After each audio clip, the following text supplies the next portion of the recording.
guest is the incredible, one and only Roadkill Ramster himself, Rodney Fyke.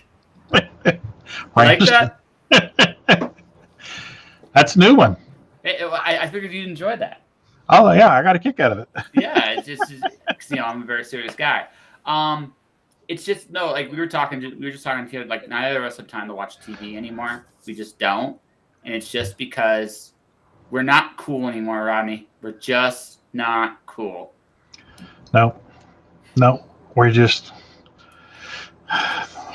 You can't. I don't know, man. It's just if you're cool, you got all day.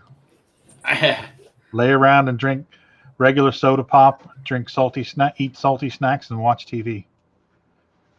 It sounds like a terrible life when they sit there and think about it. It's horrible. That sounds actually kind of terrible. The more I think about that, the more I think that's a terrible, terrible way to be and live. That's how I spent my 20s and well, it's okay. Most of my 30s. It's like, hey man, I'm proud of this. Leave me alone. I'm sorry, buddy. I'm really, really sorry. I didn't mean to say anything terrible. But it's just one of those things. I just recognize the fact that for me anyway, there's just so much going on. There's so much that there's just so much to life, you know? Oh, yeah. And I no longer like just look at it from the same point of view of I got time for shit that's important to me. And then there's just too much else. Like, okay, literally, did you see what I just took a picture of in my front yard? I did not. You go on my Facebook right now, you'll see a picture of like a whole group. There's literally right this second, literally away from me right now. There's a whole bunch of deer just at like the highway. This is Canada, for ladies and gentlemen. This is totally a Canadian thing. As I put up my friend's Kickstarter for anyone that wants to be part of it and get part of the ride here. Right. It's the fact that there's so much going on in the world and even just around you that it's just an incredible experience in of itself. I just don't know if I just honestly looking back, I mean, television is great and wonderful to a point, but as I've gotten older, I just like, you know what, this seems more and more like a waste of time as I get older. I got more important shit to do. Well, and I don't know if that has anything to do with realizing your mortality and the clock is ticking and there's so much you haven't done that you feel like wasting away in front of a TV is not a good way to spend the rest of your years, or if it's deeper than that. A little bit. I would say deeper than that. Yeah. A little bit. I would say deeper than that. Well, I was that kid in 10. Like I think we all go through that phase of like, hey, like we're gonna let life experience me. Like my brainwashing of choice when I was a kid was the Disney afternoon. I think most of us can relate to that. What'd you say? A Disney afternoon? The Disney afternoon. You remember like DuckTales, Darkwing Duck. Oh yeah. Good shit, right? The good shit. Oh yeah. But if you look at the time and the place, right, of those moments in time, I think you got his eye right. That's pretty sweet. But if you look at that, it's like, yeah, there's a time in your life when you have the time to learn, explore, and go there. But I think there's also like a point. I've been the couch potato. There's nothing wrong with being a couch potato for a little while. Right. Hell, tonight I'm going to be a couch potato probably a little bit tonight. I want to play some video games. I haven't played. I swore to myself I'd play video games this for Halloween, at least a little bit. I haven't done it. I haven't done it. Now, see, that's one thing that I actually do regret is I never played video games, save from going to the actual arcade. Oh. Which once Atari came out, and when Atari came out, the arcade's days were numbered. And as each new generation of home gaming came out, the arcades became fewer and fewer. I liked going to the arcades, but also the arcades predated my first studio. Yes. So I was able to kit it up and go spend $10 in quarters at the arcade and play, Star Scrambler or So Centipede and I remember those. Do you remember? I remember the first game I ever played. Do you want to hear what it is? yeah, Elevator Man. Elevator Man. So you break into this building, you're like a spy. You get all the way from the top floor to the bottom floor, all the way from the top floor to the bottom floor. And so I'm 4 years old, so it's not like I'm good at this game. But one of my favorite things is you can literally jump on the bad guys and they die. So that was what I always like to do. Screw beating the level. I'm just jumping on as many bad guys as I can. I remember. Oh, yeah. I'm 4. I'm not gonna remember. I'm not gonna remember the objective of the game. Screw that noise. I don't know what I'm doing. I'm just having fun. Yeah. Hey, you know what? At the end of the day, start and end of the day, that is what matters in any video game you play. Absolutely. All right, that's what matters in every video game you play. So I don't feel bad about that at all. But looking back, I kind of wish I knew a little bit more about how to play the game, because maybe I would have done better at it. But of course, you get to and then I got to play it for Nintendo years later, and oh my god, that game's actually ridiculously hard. First few levels are okay, like you can do, but there are levels in that game, man. Those spies are evil motherfuckers. They're just evil. I'll give you a fun trip to the Wayback Machine. My first game that my buddy down the street, he lived 4 houses down. They had an Atari console, and my first game that I played was Pong. Pong's the shit. And we were some Pong playing mofos. We had tournaments and all kinds of stuff. Do you know who Rob Osborne is? Rob Osborne. You might not know him, but if you don't, that's okay. Not off the top of my head. It kind of sounds familiar. So he's an artist I met in Phoenix Comic-Con way back in 2005. He did a comic I really loved called 1,000 Steps to World Domination. It's one of my favorite books of all time. Okay. Right? It's one of the most positive books you'll actually ever read, believe it or not. It's a little ruthless, but I mean, world domination is kind of ruthless, right? Right. But I mean, once you get past all that, it's a great and beautiful book about following your dreams. It's amazing. So this guy actually, so he does a Pong poster. He legitimately has a Pong poster. So really? My wall is zen for the longest time.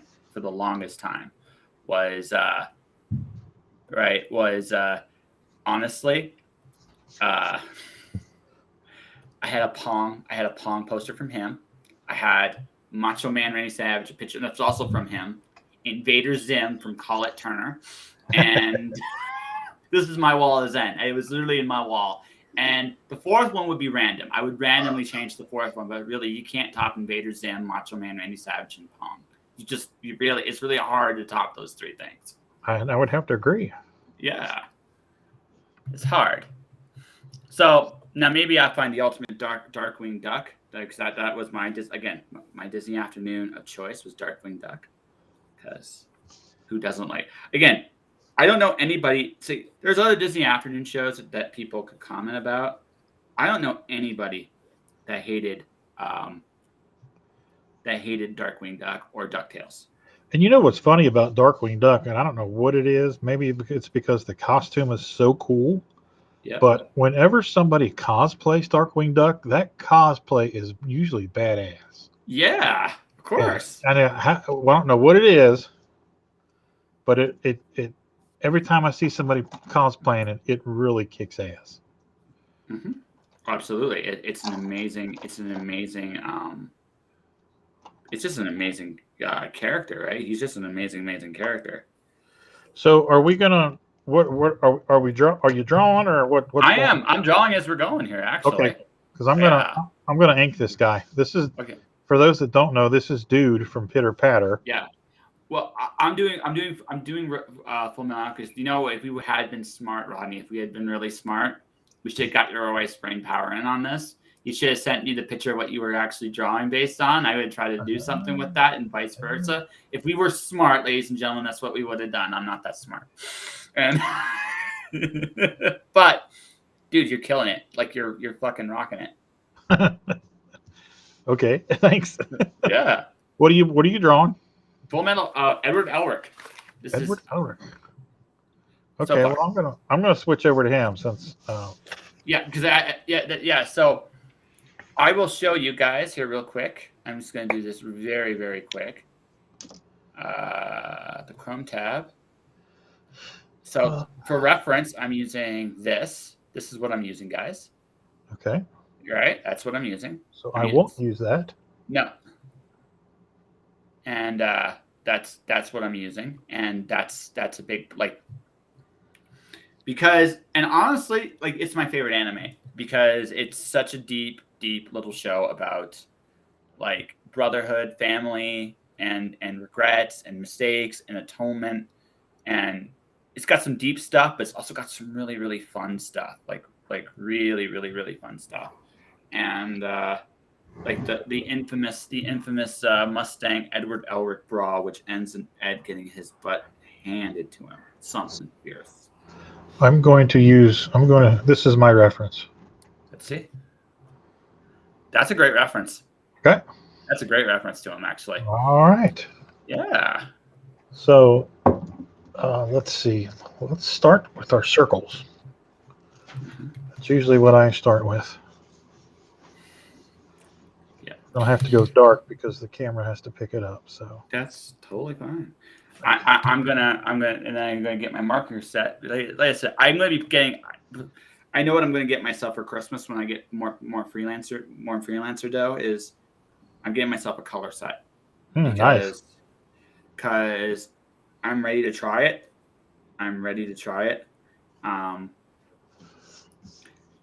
My true terror though is gonna start soon, and that's the drawing of my next novel, not the book novel I'm releasing this month, but but the next one that's also nearly done. Okay. I have to admit, I never thought I'd be doing this. Well, I'm glad you're doing it. So congrats. Yeah. Hey, I'm making this my own. That's what. Hey, I'm doing the same with mine. Okay, I'm not going to be a copy machine tonight. You don't need to be a copy machine. Trust me, I'm not cool. I'm just trying to.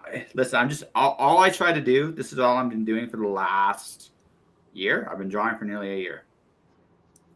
My thing is to learn my craft, get better at what I'm doing, right? And hopefully become competent enough that people can see what the hell I'm drawing. Apparently, I've improved by leaps and bounds. I don't know. It's kind of hard. It's kind of hard to measure yourself. You know what I mean? Like how far you've come. But, yeah, but it will come because one day you'll look at your stuff and you'll be like, well, first of all, it'll become easier to draw. Yes. And you'll recognize that on a subconscious level because you'll be drawing something and going, oh, I know how to do that. That's easy. Mm-hmm. And then the jaw that's too high. And then you'll be able to see it. And then somebody will make your day at some point and point it out to you, man. You really the key phrase is you've really turned a corner with your artwork. Yeah. And go ahead. Well, I've been very fortunate with who, and I'm going to include you on this list. I've got like world-class, amazing artists have said, I go, hey, you want to draw with me? right? And they're like, yeah, sure, like I'll come on your show and draw with you, Right. and right, and it's actually been it's eye opening to me, like because I had Mog on last 2 weeks ago. Right. Am I right? I had on as well. Then I had this week I got you, right? And as I mentioned, my regular guest, I have a person by the name of Shawnee that usually comes on once a month to draw with me. Right. I mean, I haven't driven her crazy. She's been coming by every month, which has been like kind of cool. Hey, you know what? If they keep coming back, you know you're doing something right. Yeah, something right? I mean, heck, look at you. You've been back here a few times now. Yeah. Yeah. It's fun. Yeah. We get along well. We Yeah. make each other laugh. So That's right. Why not? Exactly.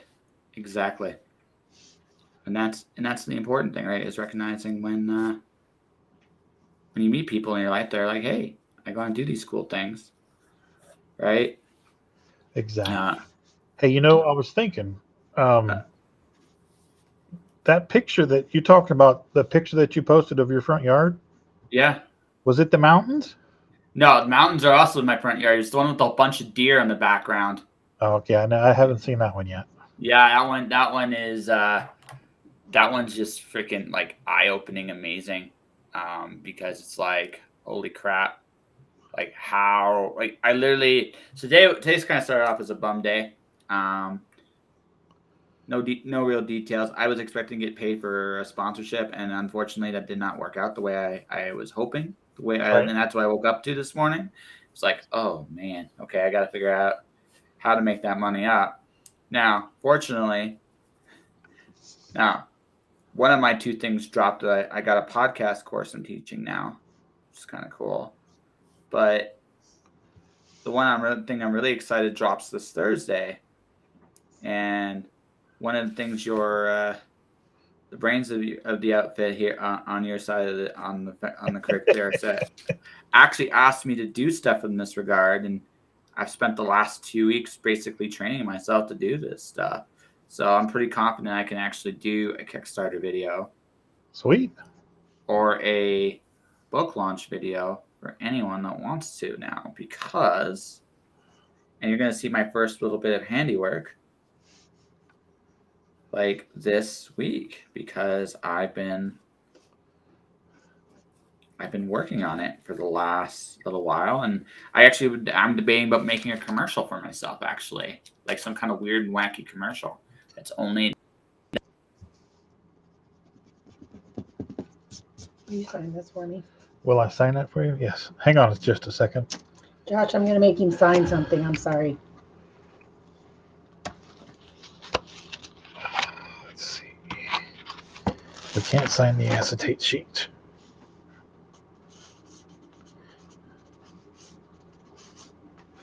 There we go. Thank you. You're welcome. Sorry for interrupting. All right. Okay. I can't hear you, Josh.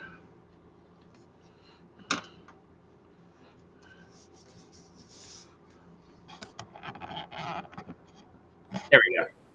Okay. Better. That's better. Yeah, that was me. Okay.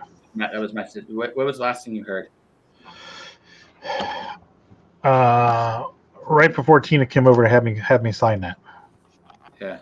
You were talking about the videos. Yeah. So See them here very soon.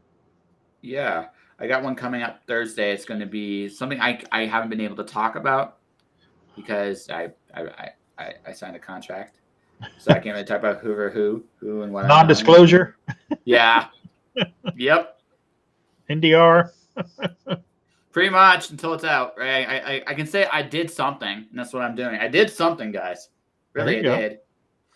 But that's all I can say. For whom to what, you won't be able to see till Thursday. It's okay. So this was my first stab at Edward. That's actually kind of cool. Yeah. It's very stylized. Yes. I like it. Yeah, very quietly, I've worked very, very hard on getting better at this because call me old fashioned, call me like, crazy, but mostly it's just like, yeah, Well, hey, right. Yeah. you want to get better at your craft. So Yeah. Well, also, there's nothing wrong with it. I'm drawing a friend of mine getting murdered in my next book, so I gotta get good at this so people can recognize the body. Well, that's important. You have to make sure that your body accurate. Yeah. So now, that's right. Yeah, it's something I've noticed about being an artist. You go to somebody, I need someone to die in the book. They'll be like, "Oh, pick me, pick me." Because most artists have a sick sense of humor, so Yeah, being killed in a comic is great, provides great joy for them. that's right. Like I said, my ultimate revenge on people now is fan fiction. I like that. Yeah, well, no, see, because why make them famous? See, I'm actually really proud of this. That's not bad for I've gotten better at Edward. Yours is better, but I mean, it's still. I'm still pretty proud of mine. This is my first Edward ever. Yeah. You'd enjoy the show. I realize you don't have time for it, but this is a show I'd be like, you know what? This would be worth. This is actually worth your time to hunker down and do one of them. Do Brotherhood. Don't do the first one, but do the second one. The first one isn't actually bad, but Brotherhood's the actual manga. So, is it on Netflix? Yeah, probably. I would almost be surprised. Or there's a streaming service called Crunchyroll. You can watch the whole thing there. Let's see. So you saying to watch Brotherhood? Yeah, FMA Brotherhood's the one you want to watch. All right, I'm writing it down. Yeah. Surprisingly deep, really, really fun. And yeah, I'm pretty happy with this actually. That's a really good Edward. Who knew I'd get good at this stuff? Yeah. Well, you know what you should do? Draw him again. Same pose. Yes. Yep. Same everything. Do it again. I will. Do it now. Yes, sir.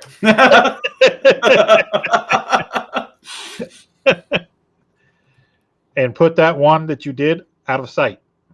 Yep. No, I'm gonna take 1 more minute to admire it. Okay, just 1 more minute because I think it was cool. I did it. Enjoy the moment. Enjoy the moment. Let it go. Yeah, because you learn. You'll learn from your first time, and do it a second time. And that's your warm up. The first one you did is considered your warm up sketch. Mm-hmm. Like the dude that I did was my warm up sketch. That's right. Are you trying to make me work, Rodney? Is this a scheme to make me work? No, this is trying to teach you procedure. Ah, okay, gotcha. I just gotta warn you. I'm just saying because I'm lazy, right? So or something like that. Okay. Yeah. You're like, I can relate to that. Kind of. Okay, so let me fix that mouth a little bit. Okay. Let's see if we can do.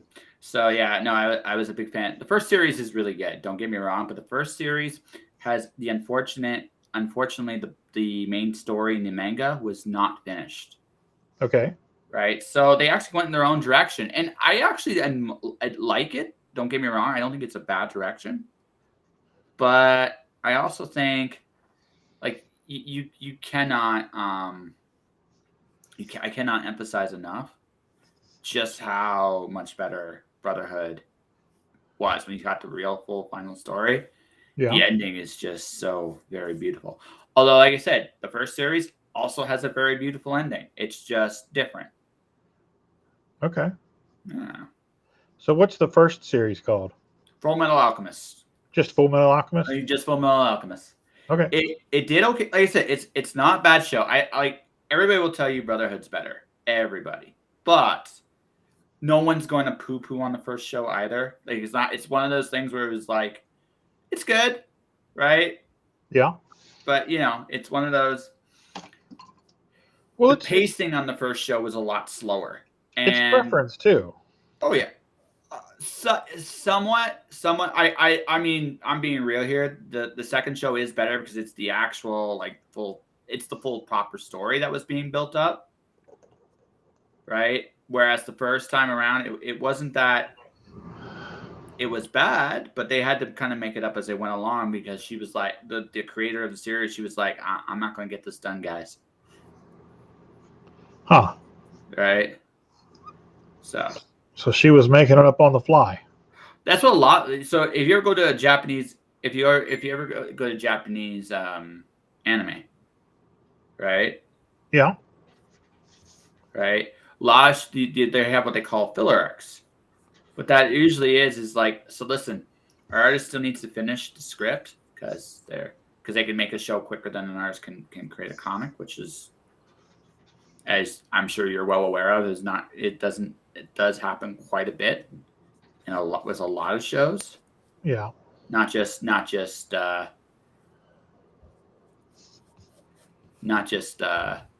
So that's what happened, right? And yeah, like it's one of those situations where they had to do what they call filler stuff, and unfortunately for her, she's like, well, we're probably not going to get to the end of the series anytime. By the time the season ends, this ain't going to be done. Huh. So they kind of made an audible, and they told the story based on what they had. Right. Right. Hey, sometimes you gotta do it on the fly. You have to overcome, adapt, improvise. Hoorah! Yeah, and again, it does. Again, is it perfect? No, but it's not bad, right? It's not like I can watch it, I can enjoy it for what it was. Well, the best thing about it is it's not perfect, but it's done. Yes. And that is the one thing that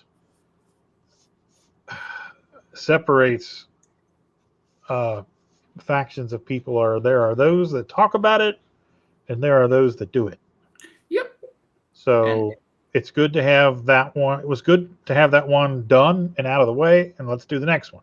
Yeah, exactly. And that's what happened, right? It was one That's of why those. it's easier to sell, 2 or 3 issues of a book at a show as opposed to just one issue, because it shows them that you're following through. You've got the first issue done. It's under your belt. Oh, look, they've got issue 2 too. Oh, hell, they've got issue 3 as well. So that means a lot to people. Yes, it does. It means a lot to not just. It means a lot to you, like on every level, because again, I have one very basic rule. I have 8 rules of success, and one of the first rules is show up. Right? It seems like a dumb rule, right? It seems like an incredibly dumb rule. But I realize at the end of the day, that's right. That's everything. Yeah. Yeah, that's it. Like, show up. It sounds incredibly dumb, but oh my God. You can't get it done if you ain't there. Yeah. Well, it's the one thing I never understood this, and I now understood why this was so much in attendance.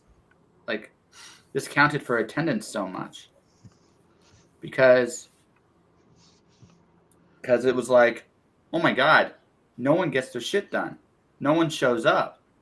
Right. When you get later on in life, that's one of those like big discoveries you find in life is, oh my God, people aren't there when it counts. Yeah, they don't follow through. Yeah.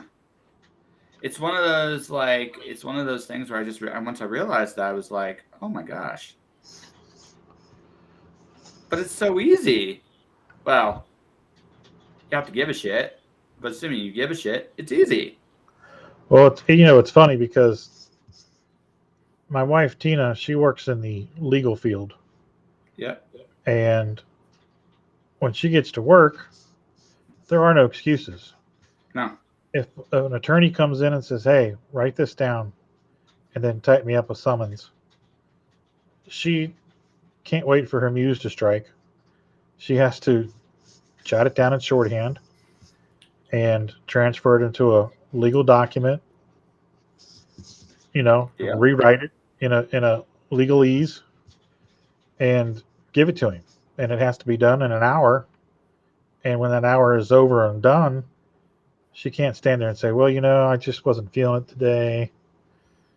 So you know, she, she has to deal with creatives on this Oh my side of the. god. Oh my It god. drives her nuts, and I understand it. Yeah, no, well, it depends. It depends on how business savvy creatives are. This is another thing I've noticed too, right? Right. What's that? Huh. Well, then I just got an interesting little piece of news, and I'm just like, okay, I'll deal with that when this is over. Oh, Actually, okay. ironically, it's about this topic. It's about this topic. Ironically enough. So no, it's all about how business savvy. It's all about how business savvy. I make a very conscious point not to make promises I can't keep. I make a very conscious point not to, because I recognize the fact that my word's my bond. In this business, there's only two things that really matter, and honestly, it's going to sound very controversial on one hand, but I don't know how else to actually say it. Talent might be the least important thing. That's true. Yeah, I would concur. yeah, might be.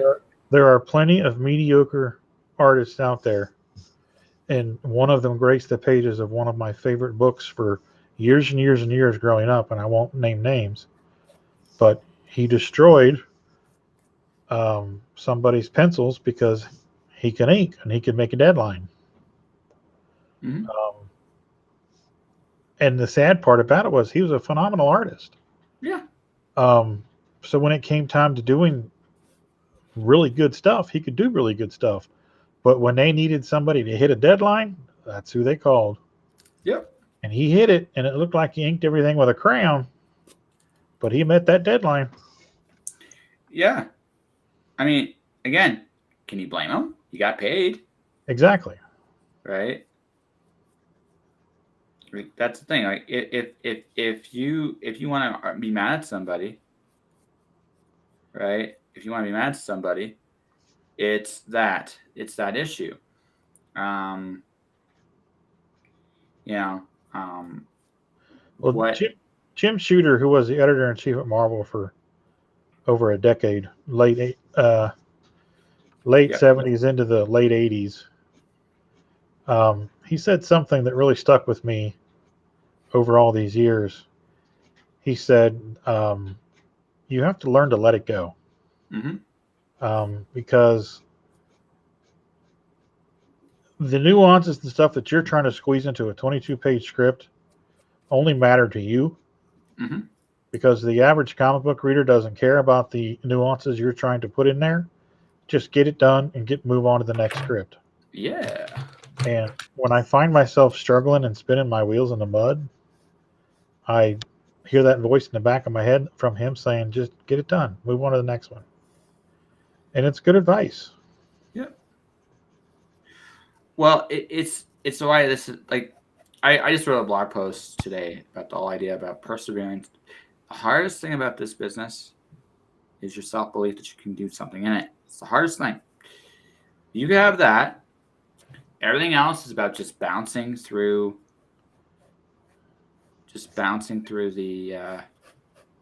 the process. Like I Yeah. said, like today, unfortunately, was not a great day for me. So you know what I did? I went to Fiverr and I created the start of the video service stuff I'm going to provide there. Right? I got to film a commercial, and I'll be doing that probably tomorrow. Right? Because it's like, okay, I'm going to make myself pop. Why? Because I can create a video relatively quickly. I know how to do it. Right. Right?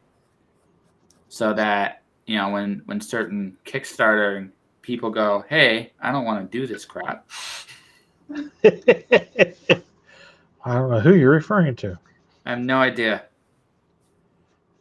His name is Todney something. I don't know. But anyway. Todney Hamster?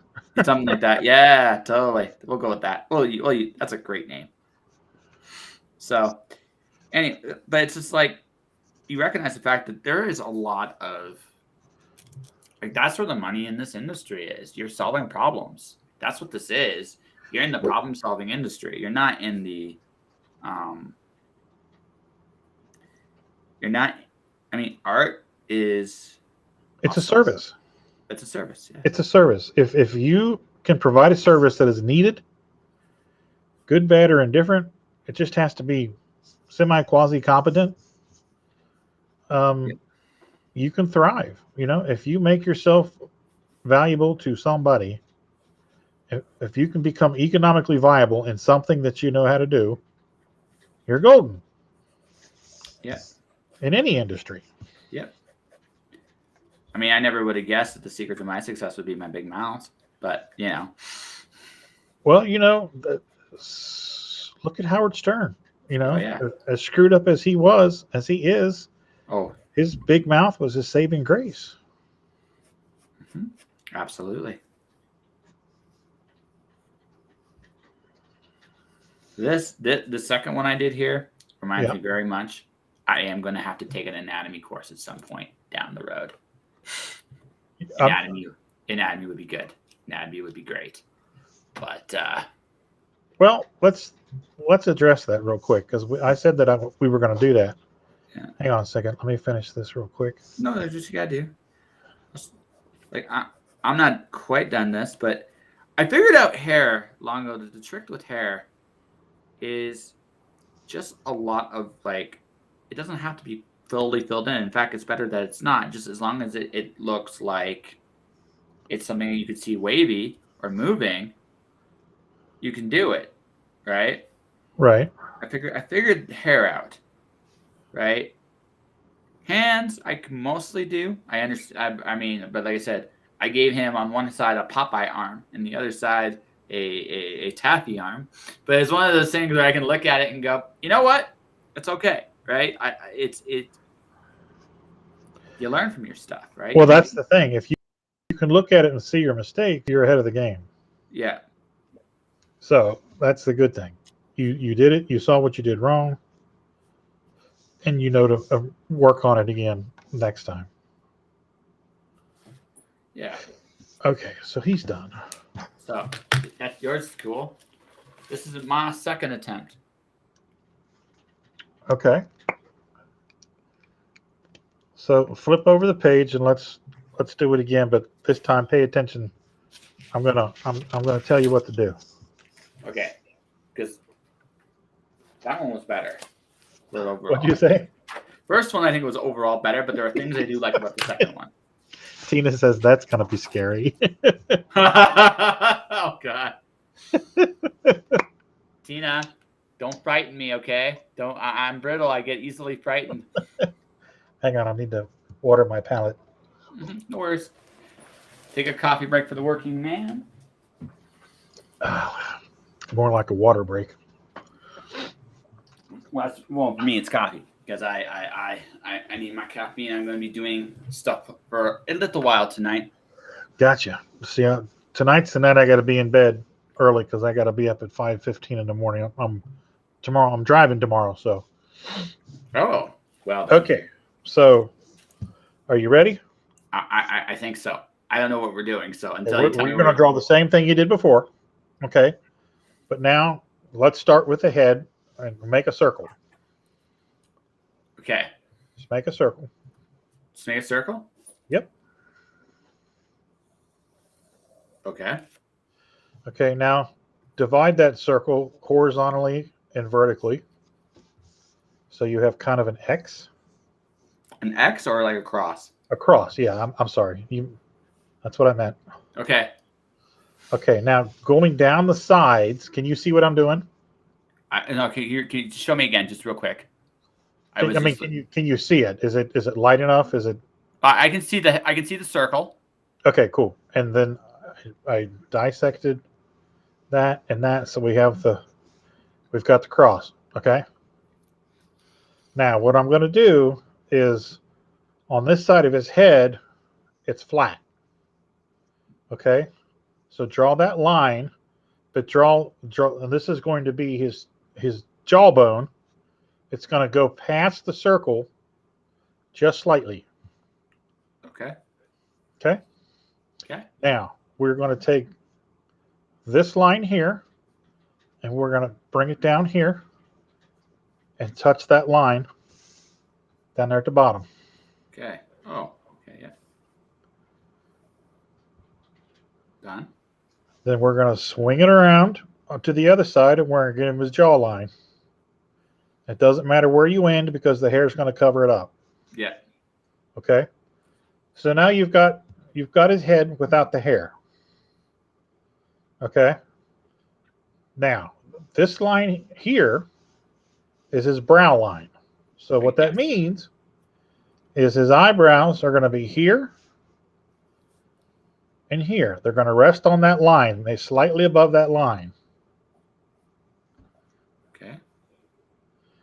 Okay. Now we're going to do some half ovals here. Give him his left eye. Give him his right eye.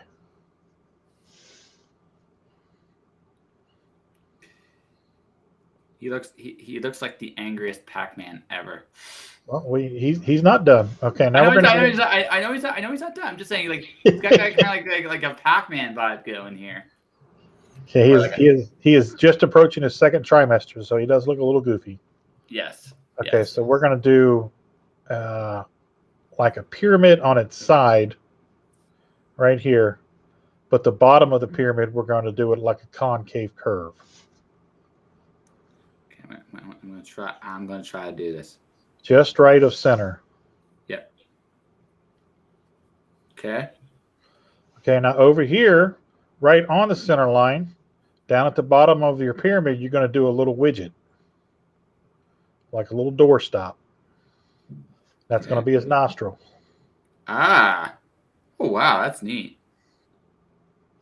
Now, my jawline probably doesn't go down enough because there's not enough room for the mouth. So I'm going to extend my jawline down a little more. Oh, mine's wide enough. There's plenty of room for his big mouth there. Okay, so now we're going to go and we're going to draw a smirk. So just the top line. Okay. Here we're going to do like a half a crescent moon there. Okay. And then we're going to loop it around here and connect it back there. There we go. Okay. Okay, we're going to do the teeth right there, one line. And then we're going to do the tongue, one line. Okay. Okay. Wait, I screwed up. Not major screw up, just a little screw up. Okay. But I am learning plenty right now. Okay, now hang on. Let me erase this first jawline here so I don't get too confused. Okay, now we're going to go do some hair. Mm-hmm. So go back up to your top here where the bisecting line meets the top of the hair of the circle there. Okay. Take your pencil and do this. Go.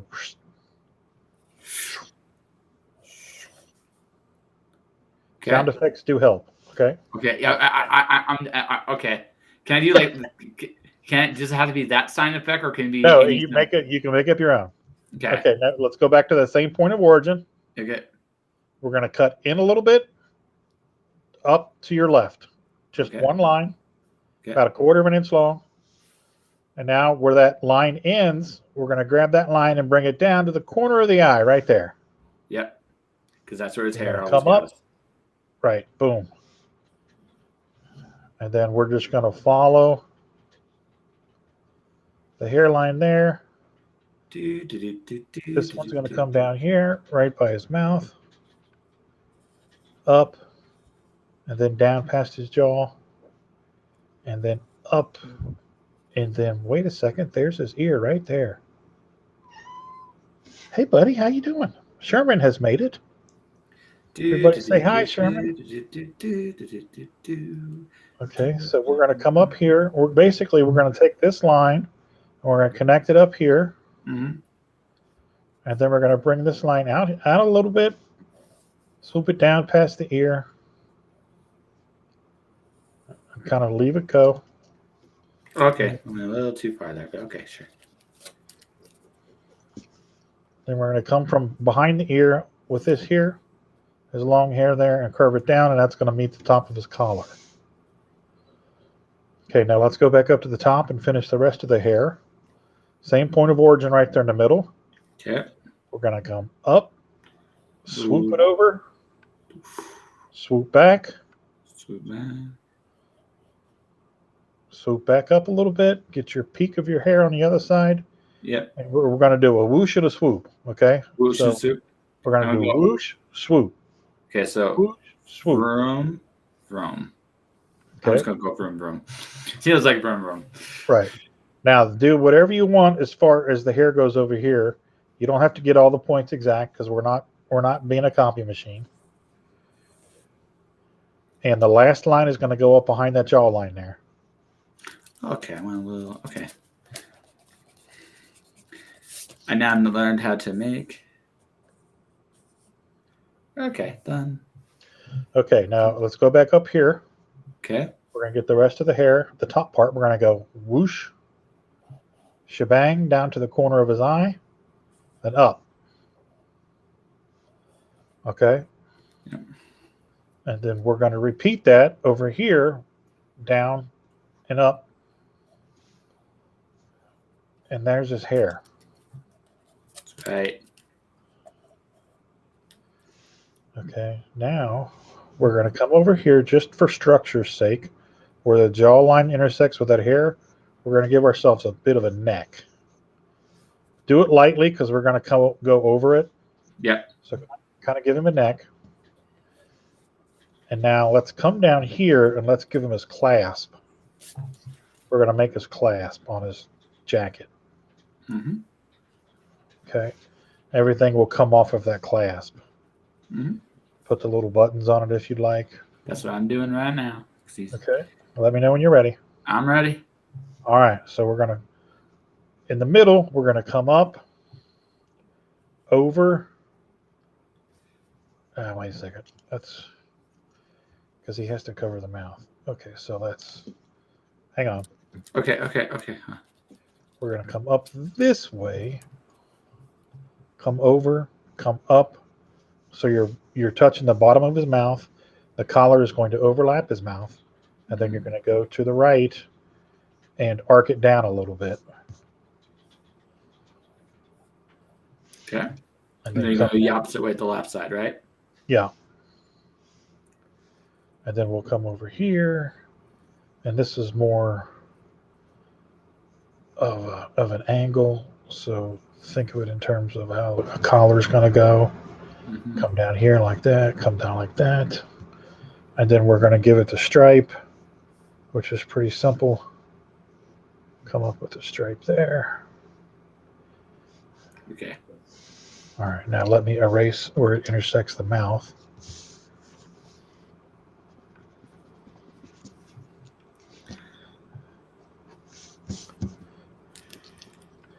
But you see what you start to make connections where intersecting lines meet here and there. Yep. Okay, so now all we have left to do is his jacket. Well, we got to do this. So just follow this all the way through the clasp.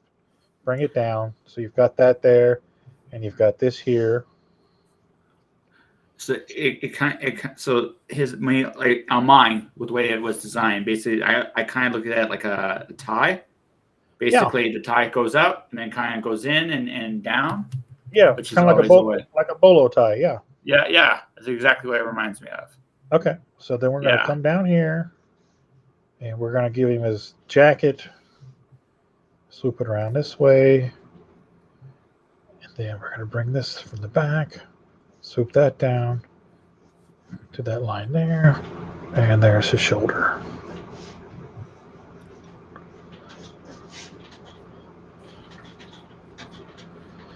Okay. Pretty much do the same thing over here.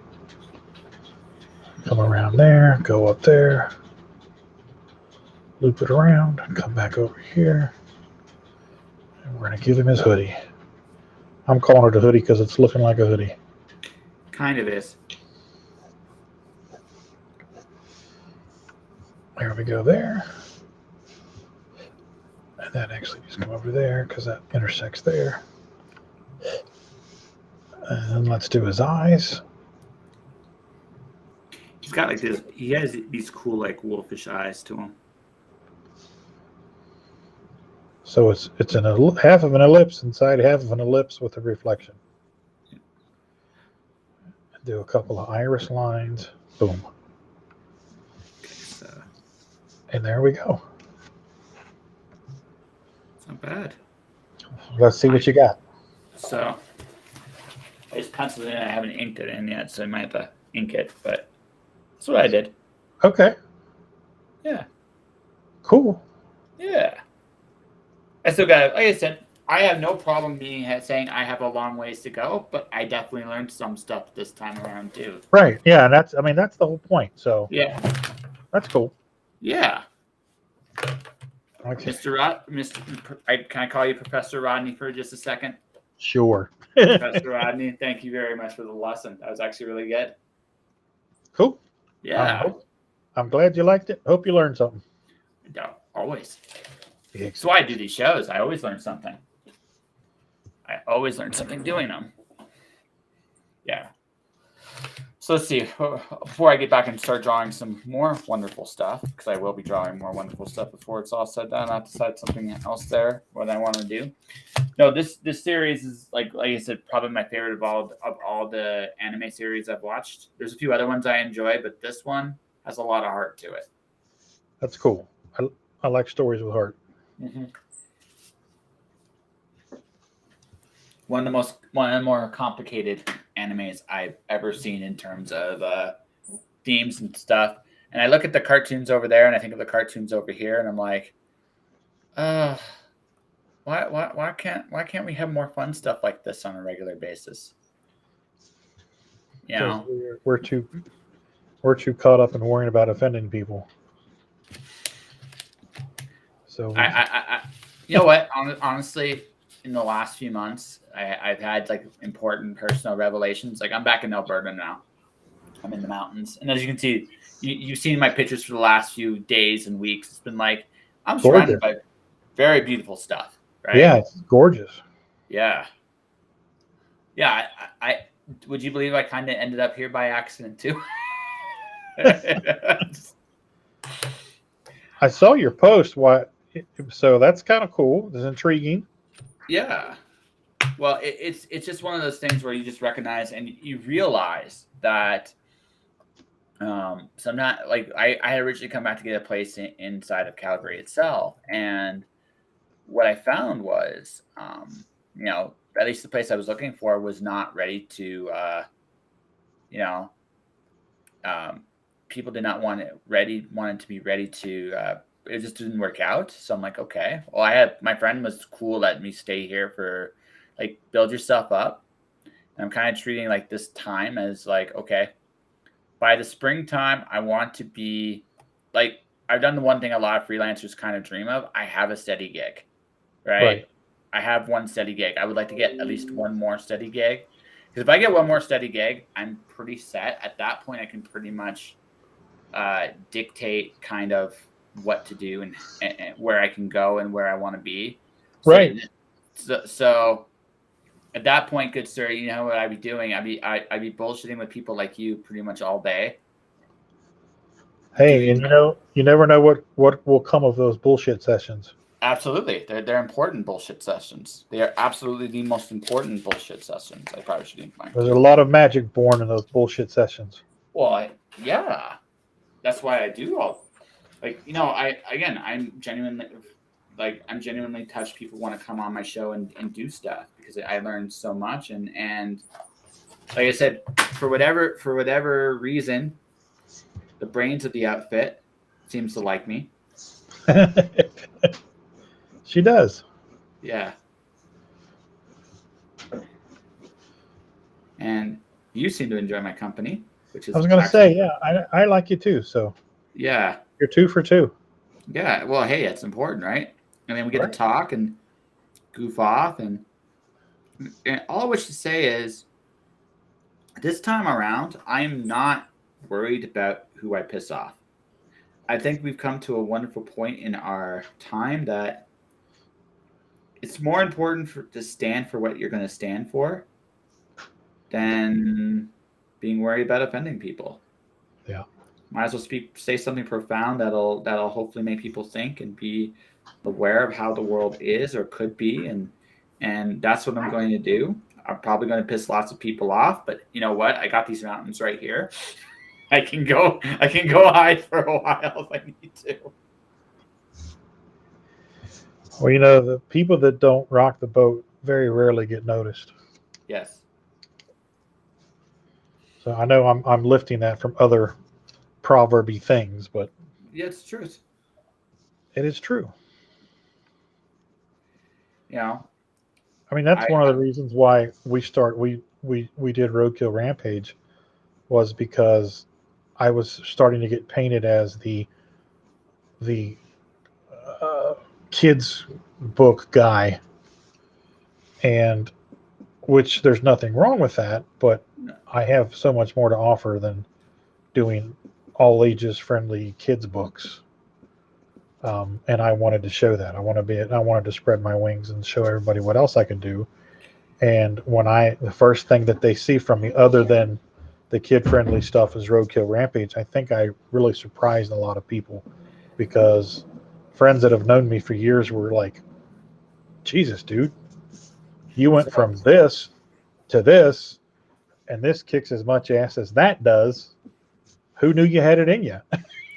So, do you want to hear something that's going to sound kind of arrogant when you hear it from me? Sure. But, oh wow. Okay, we got to see. If anybody watching, listening, if you guys like clicked on the link, they're trying to get their 61st backer. So can we get backer number 61? Backer 61 coming up there for their Kickstarter. So Well, click on the backer link. 61, please read Kickstarter, please. Backer 61, Yeah, that's report right. to That's right. Kickstarter. But I'm actually not surprised. Like I'm not. You see, one thing I noticed. See, I love young adult stuff.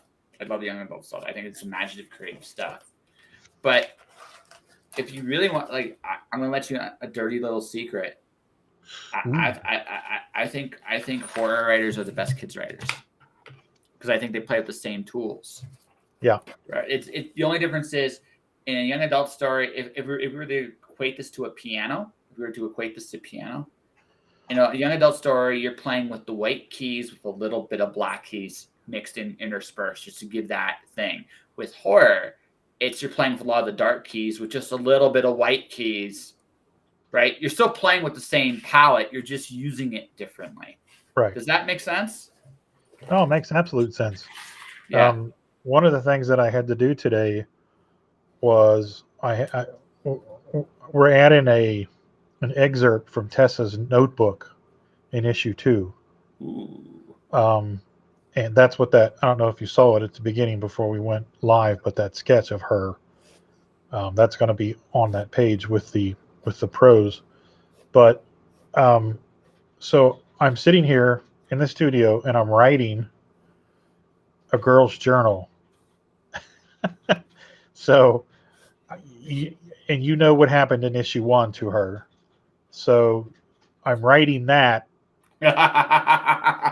I'm writing, her processing that, along with what she's currently going through, and that took some time.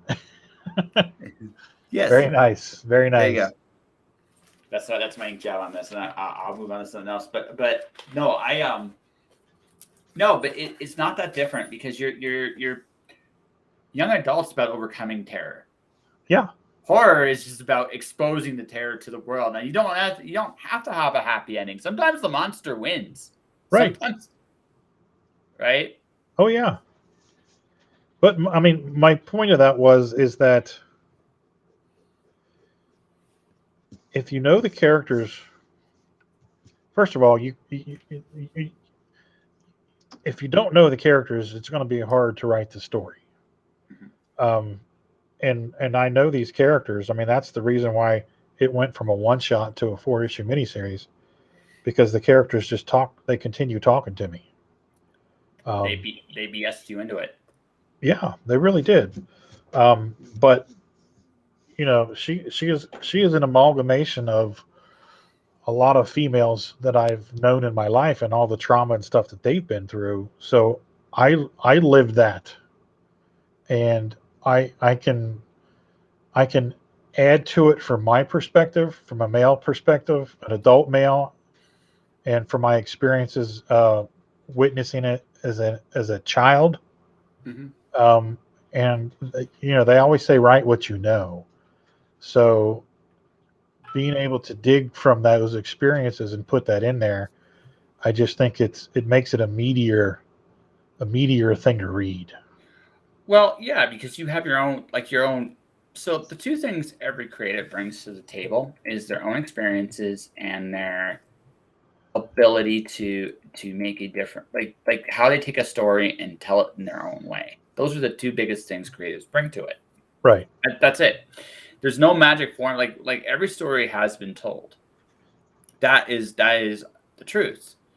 But it's how you tell it. It's the experiences you bring and the things you observe. Because again, there's only one Professor Rodney Fyke. I think I'm going to call you Professor Rodney now when I see you. Professor Rod. Professor Rod live drawing Fullmetal Alchemist. Right. But, Yeah, and I think I've been watching a lot of YouTube videos on people discussing writing, prose and screenplays and whatnot. And the guy was talking about watching somebody eating Sunnyside eggs. mm-hmm. He said you can watch 10 people and how they eat their eggs, and no two people will eat them the same. They all eat them differently. That's how everybody looks. If you tell everybody a story, it's the same thing. They all perceive it 10 different ways because they've all had individual life experiences that influence the way that they see that story in their mind. He said, so that's when you're writing, that's what you're bringing to the table. You're bringing your lifetime of experiences to the script. That's what they're going to pay for. They're going to pay for what you've been through. And if what you've been through was observed and appreciated and experienced genuinely, you're going to be able to convey that in the story, and that's what people pay for. That's right. They don't care so much about the spaceships and the car chases and the plot. It's not really important. If they can connect to the characters because of the relatability issue, you've got something. Yes. So, and as for me, here's the thing. Now I do care about the car chases and the silly. Yeah, there's a part about this where I look at it and kind of go, okay, I'm doing Alice in Wonderland. Never thought I would do that. But like, what can I bring to Alice, right? Well, I'm batshit crazy. I can bring batshit crazy to Alice, right?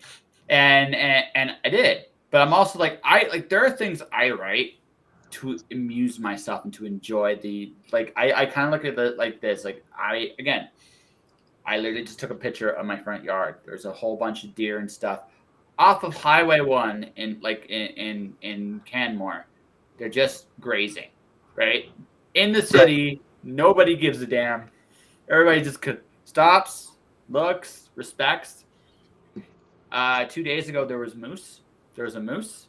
So it's like, I'm going to respect Mr. Moose. Mr. Moose needs to be respected, because if Mr. Moose is not respected, you have no idea how big a moose is until you actually see one up close. You're like, holy shit, right? it's a big animal. Yeah. Oh yeah. It's a big animal, right? It's a really big animal, and it's like, so you're looking at that and you say to yourself that, like, damn, man, I'm going to respect the moose, especially with the big horns.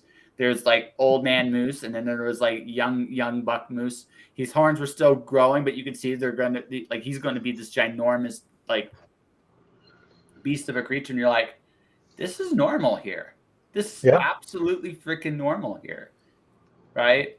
And I'm like, I have never experienced anything like this. So it's going to change my whole perspective and experience of how I'm going to tell stories going forward, because I can throw in random moose just eating in the middle of the road.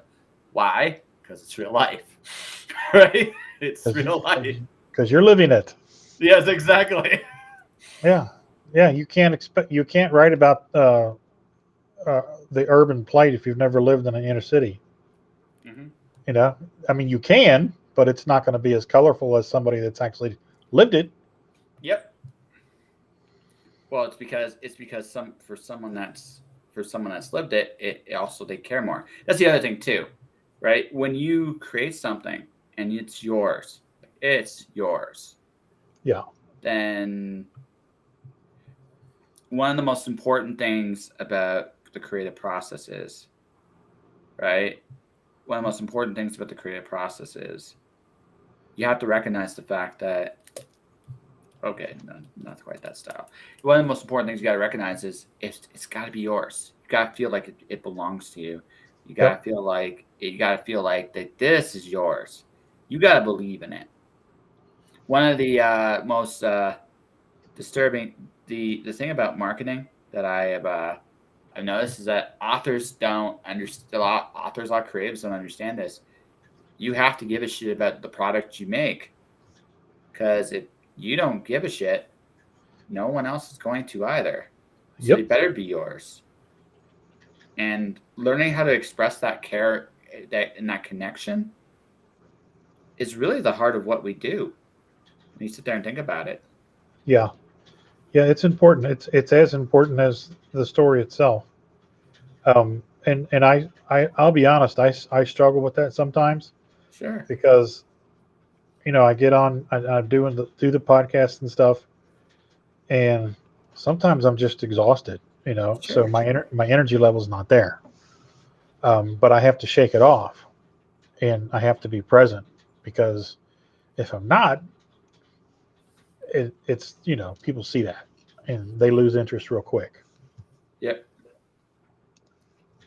Yeah, people tend to forget. It's like, no, it's not that. And again, people want to care. I think people don't understand. It's not that people don't care. It's people want to care.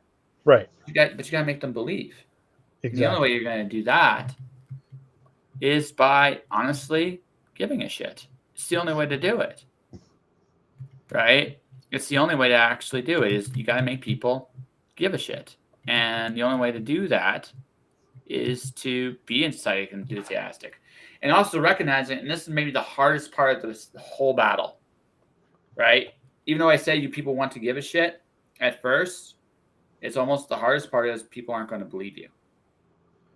Yeah, and I think I've noticed, when I go back and I've talked to the same people about issue 2 of Roadkill Rampage that I talked about with issue 1, I can tell who's read issue 1 and who hasn't, Yep. because the people that have read it are really engaged and they're really enthusiastic about it. And I think a lot of them are surprised at how good it was, and they've told me as much. Mm-hmm. I wasn't really expecting what I got out of this. I was hoping I liked it, but when I read it, I was really kind of blown away. It reads like a movie. The pacing's great, which to me, that's like hitting a grand slam. Yeah. If somebody tells me the pacing is perfect, I'm like, oh, sweet Jesus, thank you, because I am very conscious about the So pacing. yeah, you're like, oh shit, because that's the part you're like, oh shit. Did I do that right? It's so Did I do? important. Yep. No, I get that. No, for me, so I did a comic book way back, way back, and so I'll never forget this for as long as I live. So I go to LA Mood. This is a comic shop in London, Ontario, where I grew up and I got comics from. So I'm doing this autograph signing for my first comic in London, Ontario. I didn't live there anymore. I was just happened to be passing through. I'm like, I got to do it. It's the comic shop I grew up in. Let's Right. like, right. So he takes my comic, he reads it, he comes back and tells me exactly what the story is. And I'm like, yes, it's there. It's so there. right? Everything's right there. He called everything I did. It was like, oh, thank sweet Jesus, that's good. I'm glad. I'm glad it was there, right? Yeah. Right? Because again, some people again, he's well read. He got some things some things was like, well, maybe I was a little too obvious. Okay, fine. I'll live with that though. Right? I don't care if I get it all right the first time. All I care about is did I make it work? Does it did it connect? Yeah. You know what I mean? Did it connect? That's all I care about. I can worry about being cute, about being unpredictable. I can worry about a lot of things, but the truth of the matter is, like from a bells and whistles standpoint, it's like, listen, this is how mature I am, Rodney. This is how mature I am. So I have my novel. My unicorn literally farts out advertisements and rainbows. I am glad that made everybody laugh. I'm glad that made everybody laugh. That is all I cared about. That is all I truly gave a shit about. Right. Right. Because that's all the bells and whistles you need, right? I don't really care if it's the greatest book you've ever read. It probably isn't. That's not that. It's my book. And damn it, I made it. And that's important because this is a hard business. This is a very, very hard business. And people care because they believe you can do something. Yeah. That's it.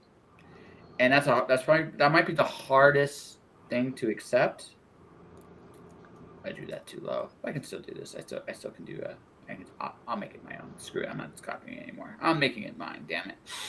Or something. Right? But that's the thing, right? That there's no magic secret to this. You have to recognize that in this business, people are only going to care about you by what you can deliver. Yeah. That's it. Right? And that is the harshest, cruelest thing maybe about this business. But if you understand that, you can make a living doing it. Well, the thing too is if you're passionate about it, it's going to show up in your work. Yep. And I mean, I can't tell you how many times people would say, "Yo, man, this was badass," and we really felt this, and and it connected on different levels for different people for different reasons, and that's great because that's kind of what our intention is to just knock people's teeth down their throat with what we've been It's like and holy shit, this guy can actually write. So but I'm gonna play a little devil's advocate with you, just a little bit. I think kids' books are actually really hard to write well. oh yeah, it's not easy. Yeah, because it's real hard to fall into cliches, or I should say it's really easy. Yep. To fall into cliches. That's the safe route. Yep. But Peanut Pudding and Jelly was semi-autobiographical, so issue 1 was an actual event that happened in our lives. So that was really easy to write. And the other issues were a little more difficult because not as much of it happened. A lot of it was fabricated from, events that happened. So I was piecing together what happened and elaborating, adding the other fun facts after the fact, for more content. Yeah. And it worked. Oh yeah. Oh yeah. It does work, right? It does work. But you gotta it's really easy for a kid's book to try to intelligence is probably the hardest thing to write for. And I think kids are the hardest to write for. Yeah, there's because kids are a lot more intelligent than adults give them credit for. Especially, and I think that was my most difficult thing in writing Peanut Pudding and Jelly, was realizing that I was a child of the 70s and early 80s, and our senses and sensibilities were completely different than they are of kids today, because kids today live in a world, they are never going to know a world without computers.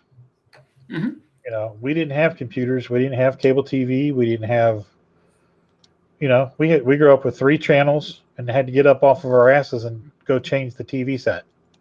The TV went off at midnight. There was nothing on, to bed.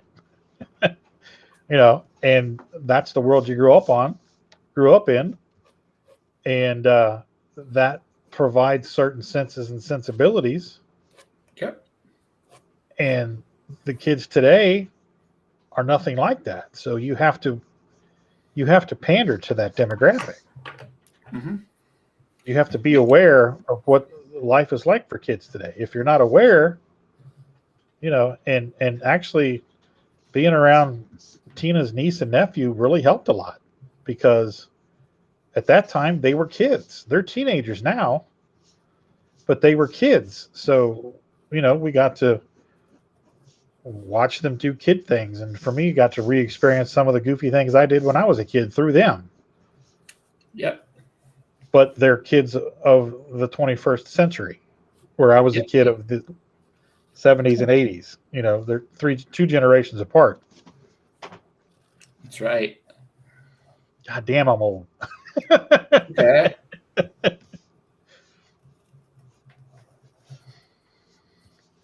That's okay. That's like I said. Did they make you cool again? I think so. Okay, think so. Okay. I don't know. You tell me. Dude, I'm uncool. I don't have context to go by. But the funny thing is it all my life growing up, I've never cared about. Cool was never something that I cared about. Yeah. It was always something that everybody else was striving to be. I got along with. I didn't belong to any cliques in high school. I was just me. I got along with all the cliques, but I really didn't belong to a clique. And I never really considered myself a geek or a nerd, because I was into sports, and I played softball and I played football for a short period of time, and I played sports. So that was kind of the the dividing line there. But I did all of that. But looking back on it, I was, because I read comic books fervently, and I read novels, and I read things, and was into history and stuff like that. As well as baseball, football, and basketball. Well, why limit yourself? You don't have to, right? Exactly. Right. The more rounded you are, the more you have to offer. Well, not only that, it's on a slightly personal level. I love confounding people a little bit, because people have this. It's a lazy habit we have. We like putting people in these little boxes. Yep. Truth of the matter is, nobody fits any of these boxes, but we have this tendency to arrogantly, to some degree, to put people in these boxes because of, for whatever reason. It's not really important why we do it. It's what we've been conditioned to do. Yep. We base our opinions on people based on what they do for a living, or something to that effect. I no longer do. I no longer do that. I actually. So, what I have found is the best way to confound people. This is where I'm. This is probably going to get me in trouble in the years to come. Is I will go against the grain, and then I'll back it up with facts. It's like, you can't say that. No, I actually can say that, because this is how. See, look, right? This is what it says. So what happens is you get this giant sound of silence as a response, because there's nothing they can say to you. It's probably going to get me killed someday, in all honesty. But I recognize, like, the more difficult you are to be put in a box, the more I have found people actually have to listen to you because you don't fit this narrative or you don't fit this confine. So now it's like, okay, so what are you? What are you doing? What the fuck? It's like, and the answer is, I'm just being myself. And that again is one of those things in life where I just realize that's how you do it. That's how you break the system. It used to become more complicated. I can talk to somebody about sports today. We just talked about anime, right? I mean, the frightening part, like we were talking, speaking of football, the frightening thing is the Dallas Cowboys have a chance to win the Super Bowl this year. I never thought I'd say that. Isn't that crazy? Yeah, they might win. Right? They might actually win the Super Bowl this year. They have a shot. I didn't think they'd have a shot. You know what's funny is last night I picked them to win, but Yeah. I was rooting against them because the Buccaneers lost yesterday. Mm-hmm. So I'm looking at the conference records. Okay, so now Dallas is they've only got one loss. Tampa Bay has 2 losses. So I'm looking, 7 games down the road for the playoff standings and the seeds for the playoffs and stuff. So Yeah. Dallas has got to lose a couple more times. So here's the thing. So my thing for I think Tampa goes 13-4. I think Dallas goes 12-5. I could see that. Yeah. It's just something. Dallas is the thing about Tampa. They have a guy that's won so many freaking times, right? That it's kind of hard to imagine. It's kind of hard to imagine that. It's hard to imagine that. How do I put this? They won't right the ship. Like Tampa needed to get their ass kicked this week. They actually needed it, right? Yeah. Dallas they have the talent to win it this year. I hate to say it, but they have the talent to win it this year. Well, they've been doing what they couldn't do last year. They've been winning a lot of those close games, where last year they were losing those close games. Yeah. But also, I mean, last year the defense was terrible. This year it's actually decent, right? That's the other thing too. They really turned over that defense in the offseason. Yeah, the defense is a lot better. And so Dak is becoming a really good quarterback. Like I do see Dallas winning a Super Bowl sometime in the next 5 years. They have, assuming they rebuild that offensive line a little bit because they're going to need to do it. But assuming they do that, they will win. And yes, folks, we are talking sports because we both kind of throwing these curveballs at you. We're showing everybody how deep we are. That's right. Sports teams. Yeah. Sports ball. Yeah, it's just one of those. It's one of those situations where I, and that's the thing, right? I can look at a sports game and talk about. But here's my take. I think the team that surprised me the most this year so far is Arizona. I don't think they win it this year, but they are far and away the biggest surprise. I think Tampa's the road to the Super Bowl for Tampa, their biggest obstacle, I think, is going to be the Rams. I think they take Dallas. I think they take everybody else. I think Green Bay folds like an accordion for whatever reason. They just can't get by that hump. That's what they do. Yeah, it's what they do. They just can't do it. I don't know why. I don't understand it. Because can't. Aaron Rodgers can't play. He can't play if he's not in the lead. He can't play. Yeah. If he's behind, he panics, and then he becomes apathetic. Yeah. And it's over. Yeah. So Green Bay will fold. The Rams are potentially a really good team. I think the Chargers, if anyone could upset Tampa, it would be the Chargers. The Chargers is the team I think that's the scariest for them. Again, they're not because they have nothing to lose. Chargers need a better defense. I agree, but here's the thing. This is how I kind of see that matchup going. Chargers, if they lose to Tampa Bay in the playoffs, anybody going to cry? No, right? Well- It's house money.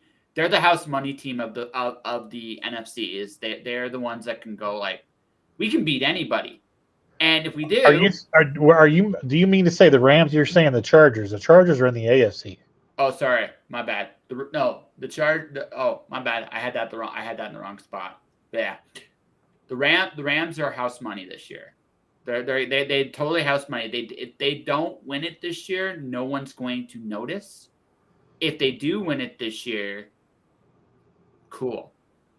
I think Rams are the team I look at and like, you just might do it, right? I think you can beat absolutely everybody in the NFC. Here's why they won't win. Oh, okay.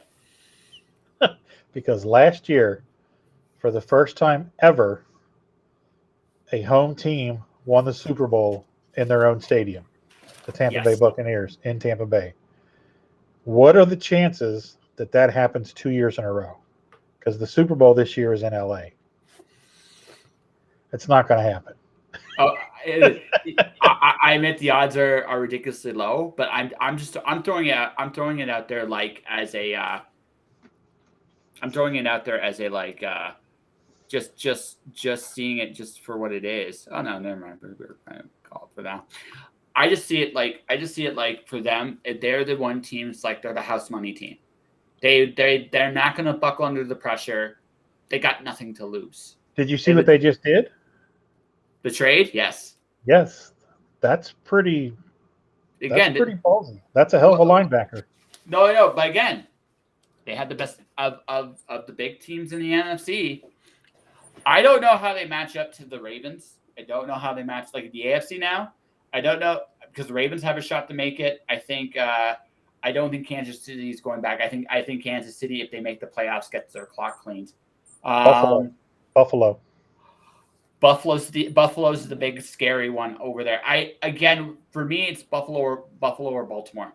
Buffalo's got the best defense. They do, but Lamar is such a he makes everybody panic because you don't know what the hell he's gonna do. Hey, we shut him down last week. The Bengals did. Yeah. And Buffalo's defense is better than ours. And the Bengals are about a year away. Yeah.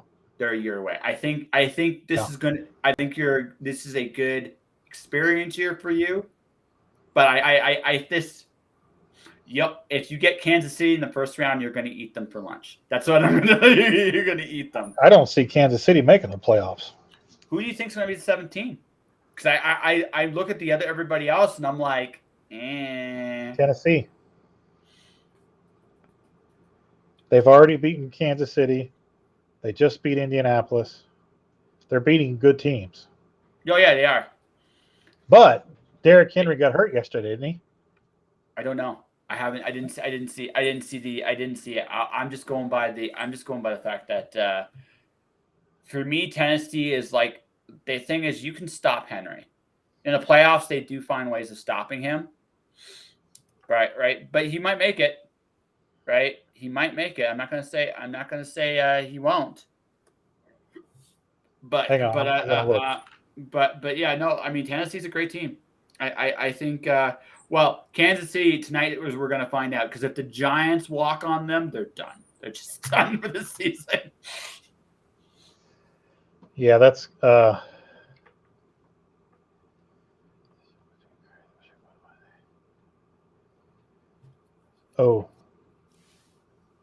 He's out for the rest of the year. Then they ain't going to do it. Yeah. They need him. He suffered a Jones fracture, which is a fracture of the bone in the fifth metatarsal. He's done. Yeah, he's done. That sucks. Oh, it says he's out indefinitely. Because that's the same injury that Dak Prescott had in preseason. Yep. Okay, so he might be back. Be back. Okay. Yeah. They might. There's no timetable for his return. So if they're doing well without him, they'll rest him for as long as till he heals. And if they're struggling to make it, they'll bring him in a little early. It's not life threatening, but it's also not. We don't need to lose him now before the playoffs because that's Yeah. just how it goes. Yeah. And here, the other team, the potential 7th team could be Cleveland, if Baker pulls his head out of his ass. But here's the dark horse, and you got to know me to know that this is really uncharacteristic. If the Bengals pull their heads out of their asses on defense and go on a good run, they could potentially be the 7th team I think the Bengals get in. I because do think the Bengals. they're capable of really good football, but Well, they're also no. capable of laying those turds like they did yesterday. That was that was Trap game. No, I say that as a I say this as a because Cincinnati is it sounds like it's your team, which is totally Well, yeah, fine. we're in Cincinnati. So that's totally your team. You're a year away from being really good. You're good enough this year to get in. I think Baltimore, Buffalo, like the upper echelon beat you, but you could win a playoff game this year. You're good enough to do that. I'd be happy with that. That's improved. No. That's you have the ability. No, you have the ability to do that. I don't know if again you're gonna have some luck of the draw too, because again, Baltimore, Buffalo, they kill you. I'm sorry, they kill you. But like I said, you play anybody else? That's mine. I think. Yeah, we play Cleveland again. We play all Cleveland, Buffalo, Cleveland, Baltimore, and Pittsburgh one more time because they're all division opponents. Who else do we play? We've already played Green Bay. We played Minnesota. We played Detroit. We played Chicago. So we played the NFC Central. I don't know who else is on our schedule. It's probably an AFC team division. It's an AFC division. I know that.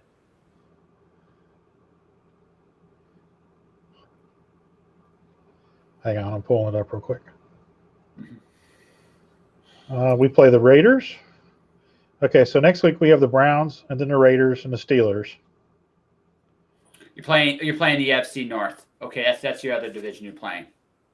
Okay, yeah. So you're playing the North. That means. We play the Chargers December 5th. That'll be a good game. Yes, it will be. Chargers are scary. The 49ers, the Broncos, the Ravens, the Chiefs, and the Browns. And the two teams I honestly feel kind of sorry for are the Broncos and the 49ers because they both should be better than they are. They should be. Yeah. But San Francisco can't seem to get anything good going their way, and as far as Denver, they need a quarterback. They need a quarterback. They need a linebacker now too. Yeah, well, well, go Rams, I guess. And ladies and gentlemen, this, like I said, just to show, like, I can talk sports, so can Rodney, and we can also talk science, whatever, right? That's right. We are well-rounded, or something. Some call us fluffy. We prefer to think of ourselves as well-rounded. The fluffy professor, Rodney Fyke.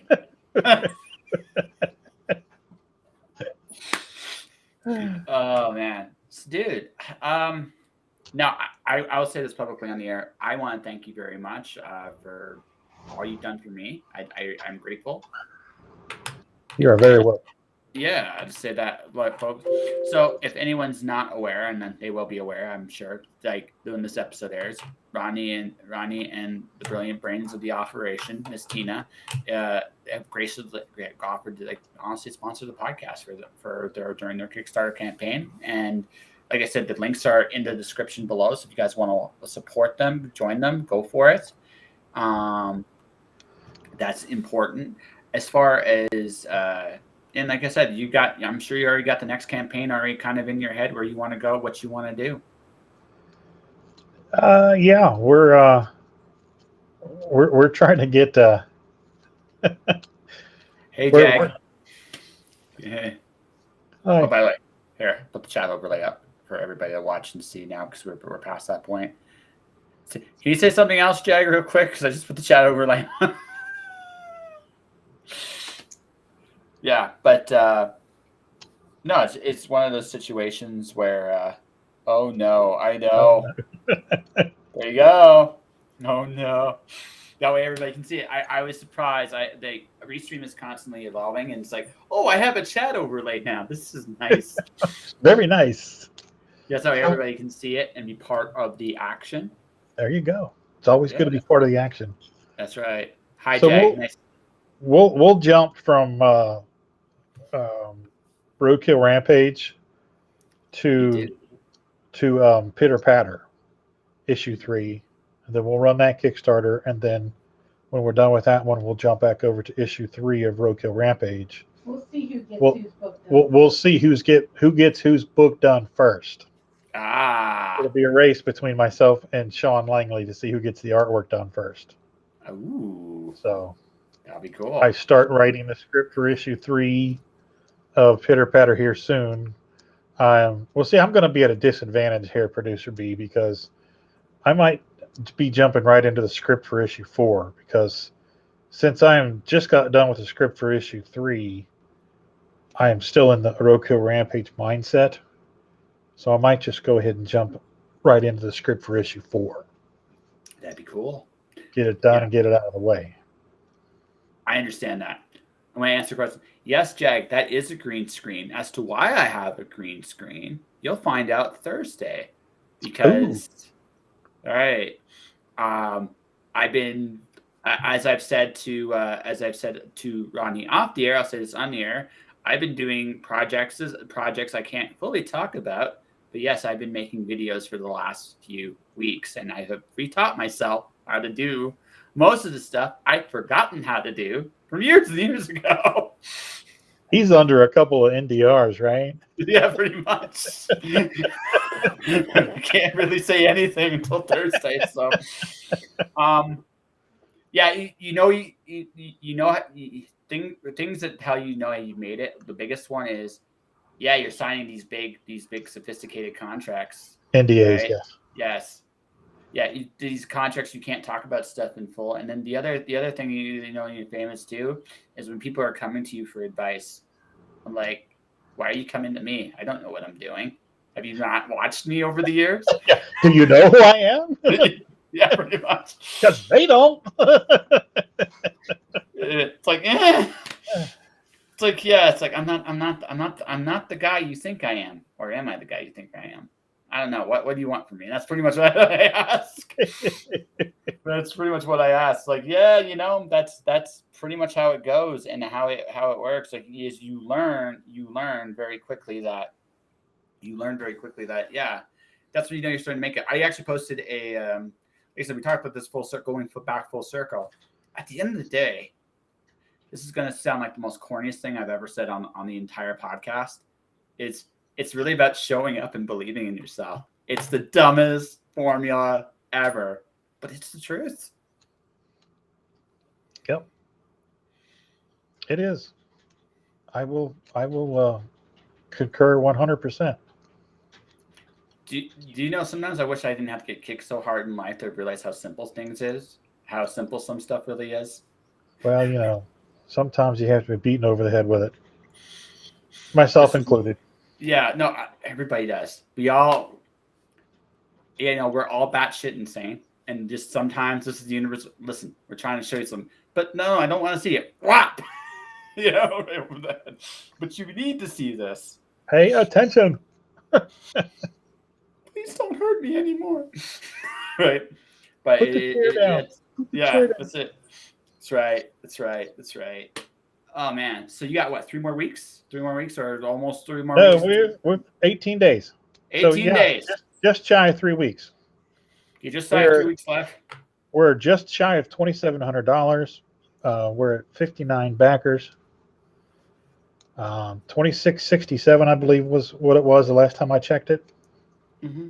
So it was awesome. We funded in 24 hours, so that was great. And now we're just working on getting that number to climb so everybody can get their all their fun little things. That's right. It'd be great. Sketch cards and all kind of fun stuff. And we got this really cool crossover with that full circle of destruction where you get bonus stickers. That's right. We've got that crossover production or a promotion with Steph Poole, and their uh, what is it? Circle of Destruction. It's a Nice. card game that Russell Allen from Russell Explode Studios is making, and it's there's a family edition and there's a not for public consumption edition. Ah, Yeah, so, so so, so, so there's the regular stuff, and then there's the good stuff. that's true. It's the good stuff. So Steph has done a variant cover for us, and go check those out on the Kickstarter. There's holofoil versions of it. There's virgin covers. We have sketch covers available. We have variant covers by Sean Forney. Sean Langley does the main cover. Andre Alsh, who is really big in the sketch card world. This is actually his first variant cover he's ever done. So we were excited to get him on board for that. Yeah. So yeah, we got some cool stuff lined up. So everybody go check out the Roadkill Rampage 2 Kickstarter. Yes, which the link is already on this page. You just have to go up on the chat. But for those that didn't see it, I'll just do it again right here because I am this is what I'm supposed to do. I'm a trained professional or something. Yeah. Trained professional. I am a monkey. I can be taught. Ook. Ook. Ook. Yeah.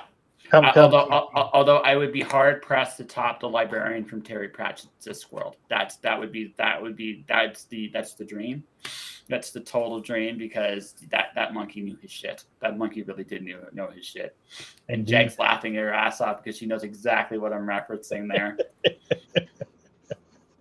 And like I said, we did football and Terry Pratchett in the same podcast. I feel like we've accomplished something special there, Rodney. We have lived the dream, have we not? That's right. That's right. That's right. So we promoted the Kickstarter. Do you have anything else you'd like to promote before we wrap this bad boy up?